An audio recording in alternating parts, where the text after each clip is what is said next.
मुख्य अतिथि प्रधानाचार्य जी, गुरुजनों, गांव से पधारे हुए मेहमानों एवं मेरे सहपाठियों, मैं आपके सामने खड़ा होकर 26 जनवरी के इस पावन अवसर पर दो शब्द कहना चाहता हूँ, गलती हो तो क्षमा करें।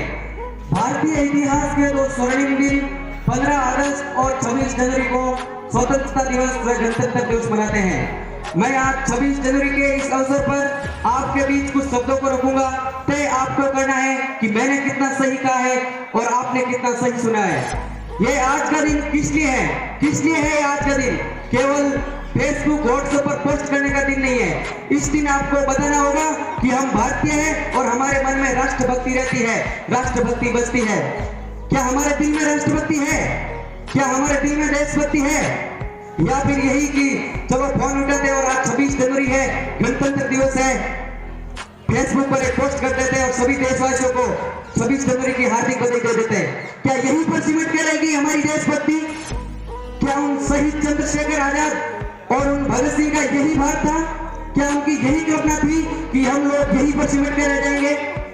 आज का दिन उन सब शहीदों को याद करने का दिन है जिन्होंने हंसते हंसते फांसी चढ़कर हमारे कल को सोचा था। उन संविधान बनाने वालों को याद करने का दिन है जिन्होंने 2 वर्ष 11 माह और 18 दिन की कड़ी मेहनत से इस संविधान को तैयार किया। हंसते हंसते फांसी चढ़ गए, हंसते हंसते फांसी चढ़कर अपनी जान लुटा दी और बदले में दे दी हमको ये पावन आजादी, और बदले में दे दी हमको ये पावन आजादी। आज लोग हम इस आजादी को जितना सस्ता समझ रहे हैं ना, इतनी सस्ती आजादी है नहीं। यह संविधान बहुत महंगा है। न जाने कितने खून बहे थे इस आजादी को प्राप्त करने के लिए, न जाने कितने लोग शहीद हुए थे इस आजादी को प्राप्त करने के लिए, तब जाके ये आजादी प्राप्त हुई थी।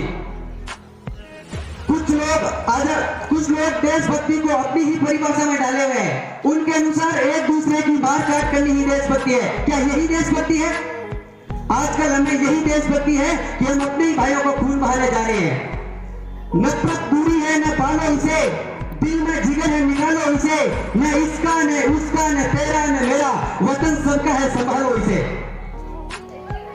किसी को लगता हिंदू खतरे में, किसी को लगता मुसलमान खतरे में। अरे धर्म का चश्मा उतार कर देखो, पता चलेगा हमारा हिंदुस्तान खतरे में। आप सभी लोग एक बार मेरे साथ बोलेंगे वंदे वंदे।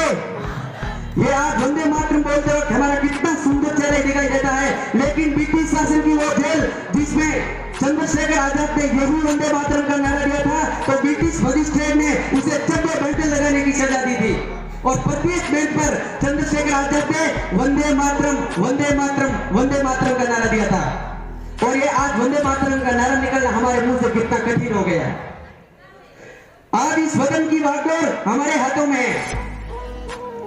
जिस किसी बच्चे को पूछो भैया क्या बनोगे, बोलता है आरएएस बनूंगा, बोलता है आईएएस बनूंगा, यहाँ तक जिला कलेक्टर बनने के लिए तैयार है। क्या कोई देश का फौजी बनने के लिए तैयार है? अगर आप एक देश का फौजी बनने के लिए तैयार है तो आप समझ लीजिए आप एक सच्चे राष्ट्रभक्त हैं, आप एक सच्चे देशभक्त हैं।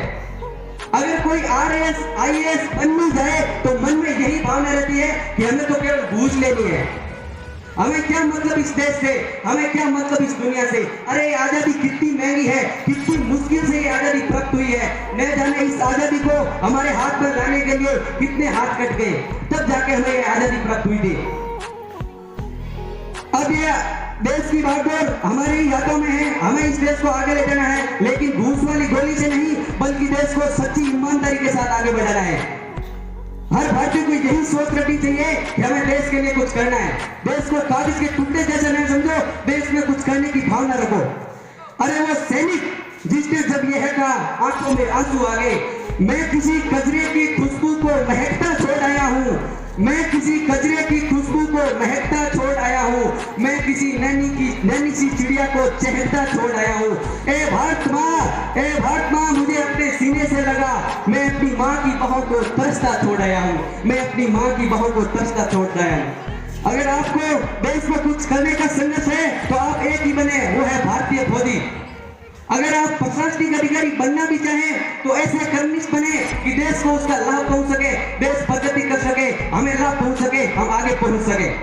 अंत में मैं अपने मैं अपनी वाणी को यही विराम देते हुए अंत में कहना चाहता हूँ कि जो अब तक नहीं घोला वो खून नहीं पानी है, जो देश के काम न आए वो बेकार की जवानी है, जो देश के काम न आए वो बेकार की जवानी है, जो भरा नहीं भावों से जिसमें बहती रसधार नहीं, वे हृदय नहीं वे पत्र है जिसमें स्वदेश